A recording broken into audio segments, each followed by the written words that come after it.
Hi, I'm Michael Palmer, medical provider at 45 Urgent Care, coming to you this week with the tip of the week. This week I'd like to talk to you guys about a condition called carpal tunnel syndrome.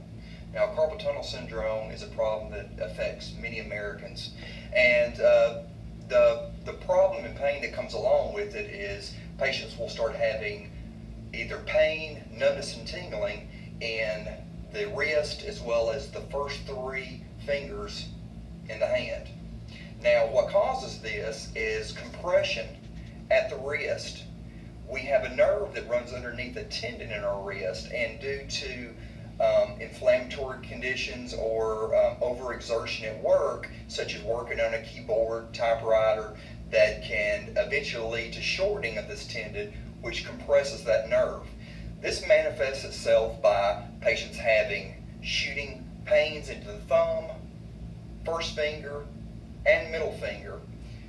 It will usually always spare the pinky finger, and this problem, if left unaddressed, can eventually lead to loss of feeling and even loss of strength in the hand. Patients may start experiencing dropping things and being extremely clumsy with their hands. A lot of patients tell me they first start noticing these symptoms at night while they're sleeping. They will start waking up in the middle of the night with their hands going numb and needing to shake them out in order to get the feeling back. Now, your provider is very equipped to diagnose this condition. A lot of times we'll start off with an examination and do specific orthopedic testing to reveal if this seems to be what's going on. And at that point, the provider might send you at that point for an NCV. Now, this is a nerve conduction test which measures the speed and velocity that the nerve signal travels from the wrist down into the hands and fingers. Now, with carpal tunnel syndrome, the nerve transmission will be reduced, which is what leads to the numbness and tingling. Now, like I said, left untreated, we can start seeing patients run into muscle atrophy in the hands and fingers, as well as loss of sensation. Now, treatments can vary.